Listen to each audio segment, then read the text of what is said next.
Hello Blendies, welcome back to my review, and today I have brought Syndicate Collectibles Pumpkinhead 1 to 12 scale collectible figure, or an action figure. So this is a pretty cool figure. I always wanted to get at least one Pumpkinhead figure for my collection, and this is my very first one to have, which is absolutely fantastic in my opinion. I had some thought about getting the Movie Maniacs version, and I'm not so sure, but I think there was Cult Classics version as well. I wanted to get either one of them, but I managed to discover more about this company, which they have previously released the Howling Werewolf figure as well, which I preferably chose NECA a couple months ago. But anyway, this is pretty cool. They also have 1 to 6th scale, so, but yeah, I managed to get the smaller one because I really have zero space to put any extra figures on my shelf right now. So yeah, anyways, this is the front side of the box. This is the side, Pumpkinhead. At the back, simplistic. At the side, nothing much at the top nor bottom. So the box is quite similar to NECA's collectible box series from the Ultimate line. Nothing can call it off, and inside there's supposed to be figures and accessories, which I already have removed or took away from the box. So why don't we discover the accessories first? So first of all, we do have the closed mouth head, which looks like a granny. Teethless, I don't know, I mean it does have a little tusk or a teeth over here, so that's still cool though. Really nicely done wrinkled though. Even though I'm not a big fan of this particular head sculpt, it still has a pretty good amount of details into it, especially the painting, the wrinkles there. It is pretty cool, and love the dark shading with the veins that you can see over here at the top and the sides. At the back, it's really cool. And I'm just going to tell you one thing. This is designed by Stan Winston, and it is a fabulous and amazing design for a Pumpkinhead, but really it does look like a xenomorph, and I'm pretty sure Stan Winston has previously designed one of these xenomorphs. I don't remember which xenomorph it was, but yes, correct me if I'm wrong though. But yeah, anyways, it's really cool though. Little, oh, thought that was a scuff, but it's not, thank God. And yeah, that is pretty much it. But yeah, I got some gigantic scuff here. That sucks. So that's the basic head we have over here. Right. And this is my second favorite head sculpt out of all three that it comes with, including the alternate head. So this looks a little more menacing compared to the little teethless version that I have previously shown you. It is awesome. The eyes are nicely painted too. The wrinkles everywhere, again, the nicely done shading on top of the veins. It is awesome. I kind of get why it's called Pumpkinhead. It is pretty cool design. Really do love it. The teeth are nicely painted. They're individually sculpted too. It is awesome. And you see the wrinkles leading all the way to the bottom of the neck or throat, same as that one. So we do have that. And then I removed one of the alternate hand sculpt. This is supposed to come pre-attached on its right hand, but yeah, I'm going to show you more about it just in a bit. And last accessory, at least not yet, but we do have a wooden cross, which he uses this as a weapon. So it is pretty cool. It is nicely sculpted too. It actually feels like a wooden piece that you can grab it on the ground outside when you go to a park or something. It actually does feel like a legitimate wooden piece, so that is really nice. Pretty durable too. A little bendy, but I don't get why you would even bother bending this thing in the first place. So that is all the accessories, and I'm going to remove all these now, and then shall we have a look to the figure itself. So here's our beautiful Pumpkinhead figure over here, and it is just awesome. Even though this guy is in 1 to 12 scale, I believe he stands about 9 or 10 inches tall.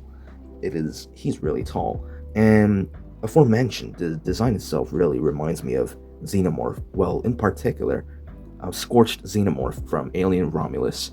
I unfortunately do not own the ultimate Scorched Xenomorph action figure from NECA. I sold it a long ago.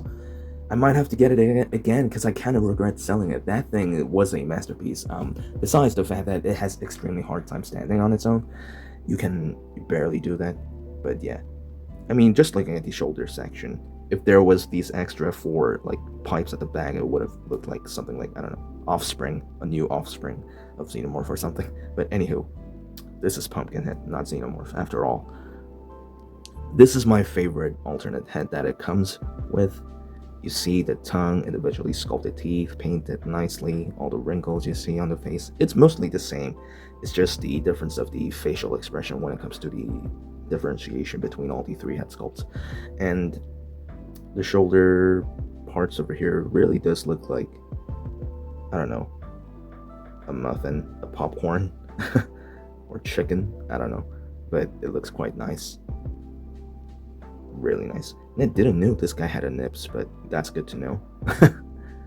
Well, the ribcage is really nicely done with the dark shadings and all the way leading to the stomach, and you see nicely painted veins, which I personally think it could have been a little better, but still a decent job for a price.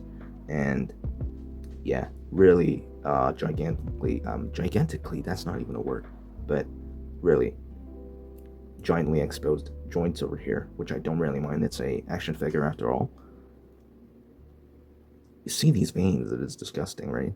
This is the other accessory that was supposed to come separately. These two are the hands that comes pre-attached when you open the figure. Nice claw gripping kind of hand. Claw gripping, I don't even know what I'm saying here, but anyways, I had a little bit of issue with this because every time I move this hinge, the plastic piece over here, you see, started to get ruined. You see the white scratch or scuff you see at the back here, at front over here. So I decided to exchange it. This one's supposed to be a gripping hand, which are supposed to put the pre-shown cross accessories, which I'm going to show you in a bit again. So it is really nicely done. The legs are quite decently done too. The veins, dewpaw, awesome. Even exposed bones at the back over here, it's nicely done. The back side of the tail, the entire tail is made in soft plastic or like a rubber. So there's a bendy wire from here to here, and then it leads to nothing inside. But I'm not even gonna bother bending this thing anytime when this guy stays on my shelf, because I'm really not a big fan of bendy wire, as there's a possibility where it can break down over time, so I'm just gonna let it be. Little hard to rotate this guy. You really have to put your fingers all the way at the tip, at the not the end of the starter point of the tail section, to really rotate it sideways, because this part over here is also in rubbery plastic, so it is a little squishy too. So holding the other parts of the tail to rotate this can, yeah, create a possibility of breaking it, so be careful. Now going to the back side, look at the bones at the back, the spine. It's awesome, isn't it? And what do you call these? The wings, whatever. It's really nicely done. And the back over here leading all the way to the tail. The detail of the tail's just fine, I guess. It's in rubber, so a little black paint mistakes or wash, I suppose, but it's there. So generally, this figure is really nicely made. There's only a one peg hole for you to attach to the base, which this guy does not come with a base, and this guy doesn't really need a base anyway. He stands just fine on its own. So yeah, the figure itself is really nice, actually. So we should get to the articulation. So the head does go down all the way down that much, all the way up that much. Little pivot to sideways and side-to-side rotation. And when you remove the peg, just to show you, it's a double ball jointed peg, so it moves around quite nicely with the peg hole over here. There we go. So the arm does go up a lot. Of course, the arm moves forwards and backwards. Single jointed arm goes up at 90 degrees. There's a rotation to the wrist and up and down hinge. Rib cage is in ball joint all the way leading to the stomach section, so it nicely moves around and around. the leg does split, goes up, goes back, not that much. There's a single hinge at the leg, a single hinge over here, the lower leg, and a single hinge for a feet over here, and there's a pivot too. The tail, of course, is in bandy wire, so you can move it around, but aforementioned, I'm not going to bother doing so. So yeah, and the tail hinges up and down and rotates sideways like that. So that is pretty much it for the articulation. Pretty decent amount of articulation, actually. I really do like it. And really, because of the design itself, it really has a similar articulation to NECA's Alien Romulus Scorched Xenomorph. Well, this guy doesn't have any inner jaw, so that's quite the only difference, I guess, when it comes to the articulation. This guy doesn't have a jaw articulation, so. But I think having a jaw articulation for this guy would have ruined the overall sculpting of the head. So I think it was a pretty good choice that the Syndicate Studio has went for, with coming up with extra head designs. So that is pretty cool. That is pretty much it for this figure, actually. So did you like the figure? Or did you not? Because I really am a big fan of this Syndicate Studios Pumpkinhead action figure. It is really nicely sculpted, and especially the individually sculpted teeth. It is just hella menacing, and I really do love everything about it. It is awesome. Like, even the accessories, just little cutesy issues. It's the fact that it's something that is literally bothering me a little tiny bit, especially this the hinge section for this plastic piece, where the plastic gets stressed every time I articulate this hinge. But yeah, the sculpting wise, they nailed it in my opinion. The color scheme's really nice. And again, the best thing about action figures is the fact that you'll be able to see and discover a lot of details that you couldn't properly see in the movie. And getting to know the fact that, sorry, my cat was just scratching my chair back there. You could hear it at the background. But, wow, where was I? Dang it, I forgot. But yeah, anyways, this guy's really nice figure. Really nicely done figure. Awesome, nicely detailed. Oh yeah. The best thing is that, again, you can discover a lot of parts or details that you can see in the movie from action figure. And I didn't even know this guy had a nips. Actually, so that is pretty cool to know. Maybe I have to rewatch the movie again. But the movie itself has a really dark theme with blue lighting, just like how this box shows. So it is good to know how this guy really looks outside in a clean, bright place. And yeah, well, I guess that is pretty much it for today's review. Thanks for watching and waiting for my another video to be uploaded. I was extremely tired, as I have mentioned in my community post.